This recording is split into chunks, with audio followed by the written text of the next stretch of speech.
tout le monde et bienvenue dans cette nouvelle vidéo Tattoo Tour. Je crois que c'est quelque chose que je n'ai encore jamais fait et je me suis dit que comme j'avais un nouveau petit tatou, bah, c'était l'occasion. Il se trouve que j'ai 9 tatouages. Je pense que le premier, je devais avoir 22 ans. Ça fait peut-être 10 ans. Un truc comme ça, je suis pas très sûre mais je pense que ça doit être un truc comme ça. Pour ou contre n'est pas le sujet, chacun fait bien ce qu'il veut avec son corps. Je vais profiter de cette vidéo pour évidemment vous montrer mes tatouages, vous en parler un petit peu et puis vous expliquer comment ça se passe en fait tout simplement si ça vous intéresse.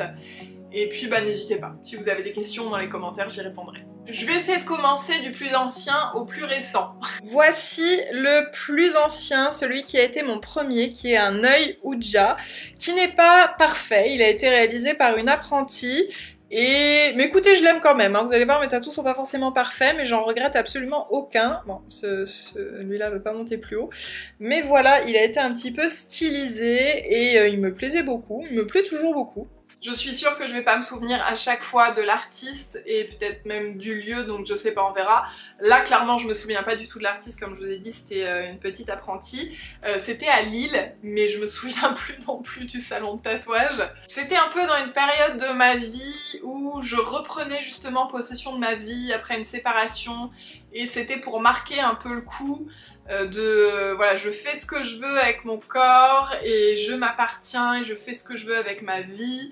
Et alors c'est arrivé un petit peu bêtement puisque j'étais en coloc à ce moment-là avec une copine et on s'était fait des tatouages Malabar, voilà, comme ça. Je m'en suis fait un sur le poignet et je me suis dit « Ah, je verrais bien un tatou là !» Et c'est venu comme ça a migré et j'ai cherché qu'est-ce que je pouvais faire qui m'inspire, qui me guide un peu au quotidien. Et j'ai choisi ce symbole, l'œil Ouija, l'œil d'Horus, pour sa symbolique de lumière, de protection, d'omniscience un peu. C'est un peu genre je suis ma propre déesse et je me suffis à moi-même et je me protège moi-même et je peux briller toute seule. Et voilà, c'était un petit peu tout ça. Le deuxième, c'est l'autre poignet. Le deuxième, donc le voici, c'est pas une clé de sol, c'est l'équation de Zoran ou Zoran, et je l'ai un petit peu fait styliser pour le camoufler, mais voilà, c'est vrai qu'on me dit souvent que c'est une clé de sol, mais c'est pas le cas.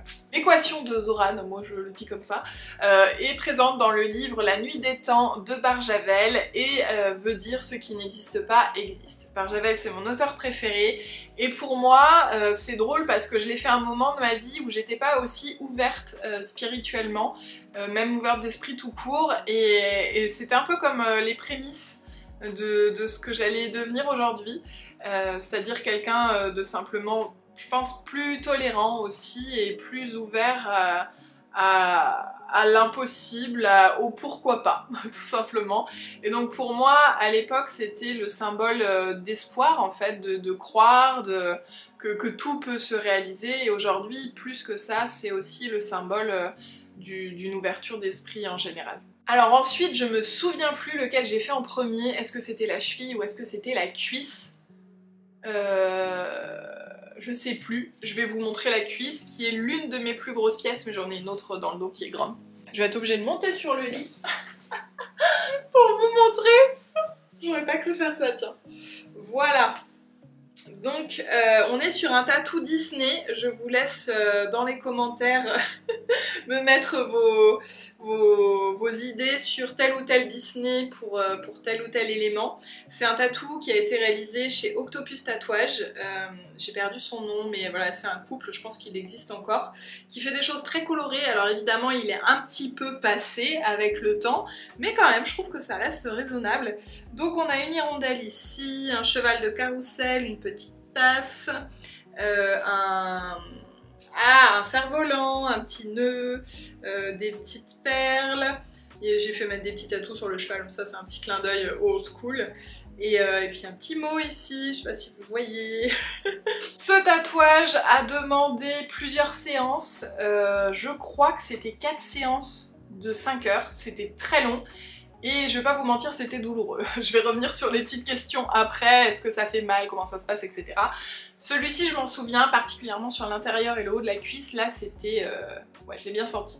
Parce que les autres, jusqu'à présent, c'était hyper rapide, hein. C'était même pas 1 heure. Hein. Le quatrième, donc, je sais plus si c'est passé avant ou après la cuisse, c'est sur la cheville, je vais remonter sur le lit. Bon, je pense que je vais pas réussir à vous montrer mieux que ça, mais il s'agit d'une encre, donc, comme vous pouvez voir, avec une petite couronne, un petit cœur et un R en haut et en bas. Celui-ci, je l'ai fait dans un mondial du tatouage sur une convention, je ne me rappelle pas non plus du nom de l'artiste. C'est terrible, hein, parce que... il faudrait, hein, mais voilà. Mais c'était sympa de le faire sur un mondial du tatouage parce que du coup, il y a plein de monde et tout, c'est une ambiance très particulière et je trouvais que c'était chouette. Comme vous voyez, mes tatouages ont tous des styles très différents. C'est pas forcément un style que j'aurais refait aujourd'hui, mais je regrette pas du tout de l'avoir fait et je l'aime toujours. C'était vraiment le style de l'artiste qui m'a tatoué en fait à ce moment-là. Pour la symbolique, voilà, l'encre, le fait de toujours savoir où on va, de rester bien droit, de pas perdre ses bases, voilà, de pas être trop la tête dans les étoiles. Ça se trouve, je me trompe et en fait c'est le dos que j'avais fait avant ces deux-là. Mon chéri serait là, il me dirait bah oui c'est celui-là, celui-là, celui-là. Moi la temporalité, là j'avoue je sais plus. Donc on va passer à ma deuxième grosse pièce qui est le dos que j'ai fait aussi en 2 fois. C'est un petit peu compliqué de vous montrer sans me mettre complètement nue. Donc en haut il y a 3 clés et sur le côté il y en a une autre, celle qui est la plus difficile à vous montrer ma foi. Cette clé c'est la mienne, la clé de moi, la clé de mon être, etc. Et dans les 3 clés il y a la famille, il y a les amis et puis les amis. Je sais pas si vous allez pouvoir voir les têtes des clés qui sont toutes différentes également sur la base de la clé. Enfin voilà, il y a vraiment tout un travail de symbolique. Il y a des serpents, des pommes, il y a des petits champignons pour la famille. Enfin, voilà, il y a pas mal de choses. Et ici également, je sais pas si vous allez voir, mais pour ma clé à moi, c'est un claddagh en fait. Donc c'est un symbole irlandais, une bague d'amitié, de fiançailles. Et donc moi c'était l'idée d'être mon ami, ma fiancée à moi.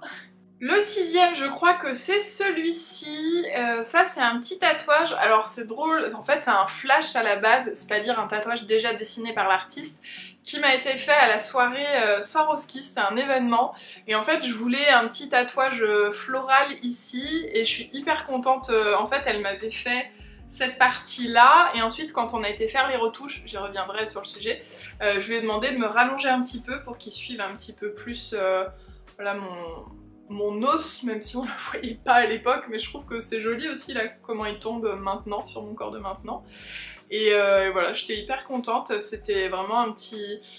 Là c'était plus un symbole en fait de ma reconnexion à la nature, à ma nature, au fait de faire s'épanouir aussi pas mal de projets. Vous allez voir qu'il y a le nouveau qui est un peu dans cette veine. Alors après, je sais pas comment vous allez réussir à les voir parce qu'ils sont tout petits. Le 7 et le 8, ils sont derrière mes oreilles. Franchement, je sais pas si vous allez voir quelque chose. Je sais même plus lequel est où. Est-ce que là j'ai la lune ou le soleil? Je ne sais plus. Et puis ici, je crois que c'est le soleil ici. Je sais plus. Ceux-là, je les ai fait faire par la même artiste. Je suis désolée, je n'ai plus le nom non plus. Chez Désolé Papa, elle tatouait chez Désolé Papa et c'est là où j'ai refait d'ailleurs le dernier. Donc j'ai profité de la retouche, elle m'a rallongé celui-ci et elle m'a fait ces deux-là en même temps. Ah oui, c'est le soleil, voilà, le soleil et ici la lune, là je les vois.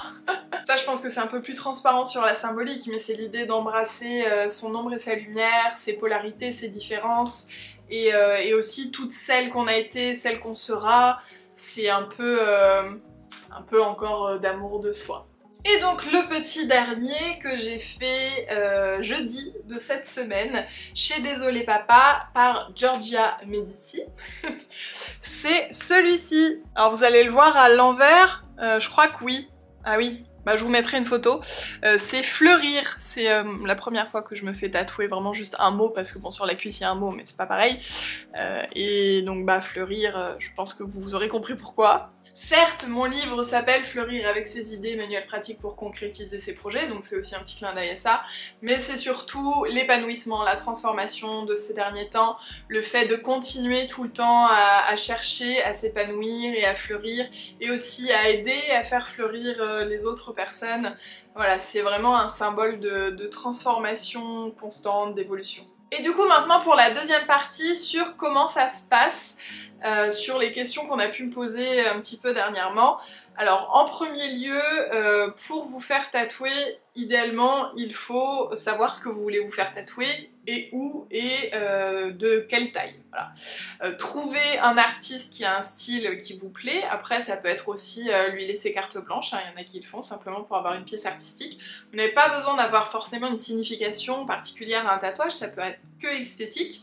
Moi personnellement ils ont tous des significations et c'est aussi ce qui m'aide à ne pas les regretter, même s'il y en a qui sont plus trop en accord avec le style que j'aime aujourd'hui, comme mon encre, et ben c'est pas grave parce que je l'ai fait à un moment dans ma vie précis pour quelque chose de particulier et c'est du coup quelque chose que je ne pourrais jamais regretter parce que je ne regrette pas ce que j'ai fait avant, ça m'a amené là où je suis aujourd'hui.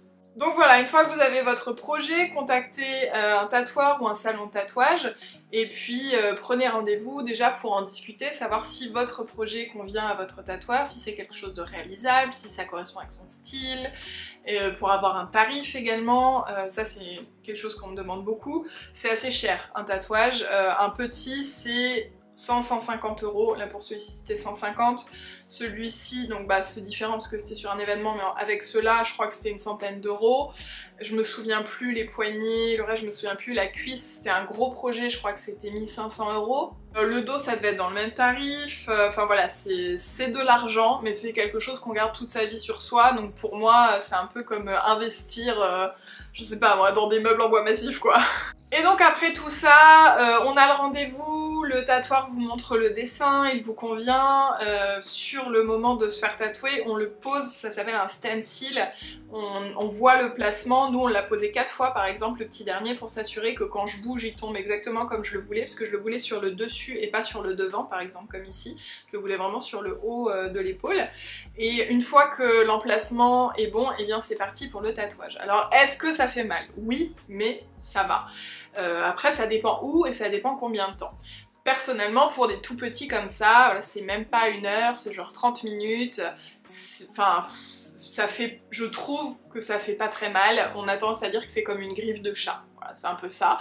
Cependant comme la cuisse ou le dos, ou quand c'est des séances de plusieurs heures, il y a un moment, c'est long et ça fait mal, et il y a des endroits où ça fait plus mal. Même celui-ci par exemple, plus ça remontait vers le cou, plus la peau était fine et plus ça faisait mal.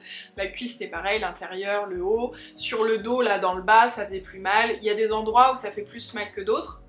Et puis encore une fois ça dépend des gens. Moi pour les poignets, rien du tout, comme dans du beurre, franchement ça me faisait pas mal du tout, alors que j'avais entendu que c'était une peau fine et qu'il y a des gens qui avaient super mal. Donc voilà, ça dépend des gens, ça reste quand même un acte invasif, douloureux, un minimum, c'est sûr, mais vous doutez bien qu'il n'y aurait pas autant de gens de tatoués et qui se refont tatouer si ça faisait vraiment si mal, si c'était vraiment insurmontable. Après, je ne cherche pas à vous influencer à vous faire tatouer, pas du tout, je réponds juste aux questions.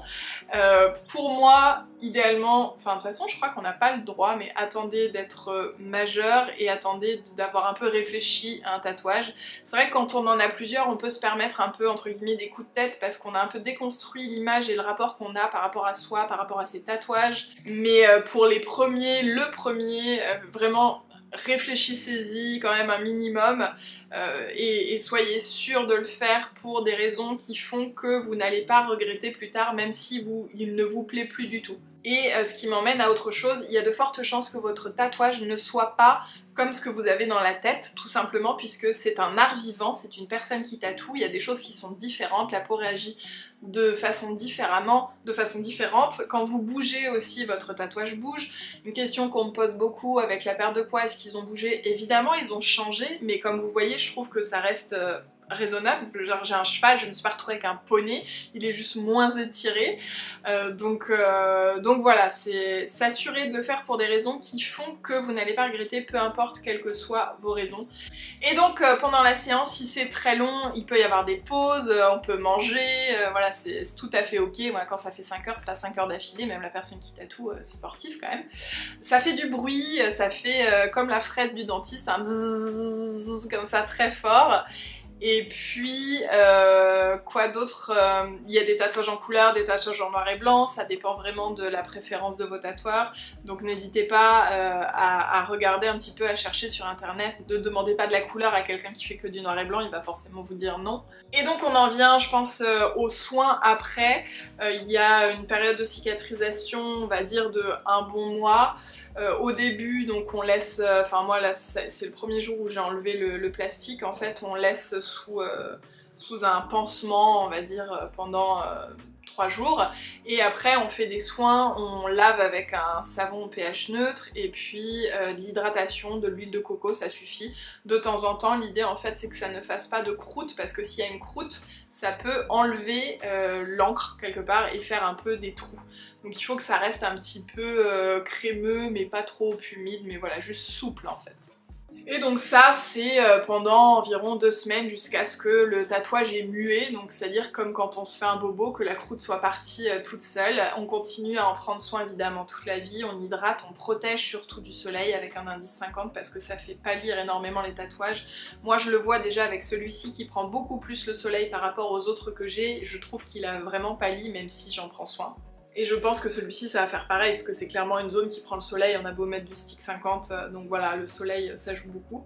On ne fait pas de sport pendant une semaine, ça c'est un truc que j'ai appris là avec ce tatouage, parce que ça peut jouer sur les tissus, etc., faire un peu buvard.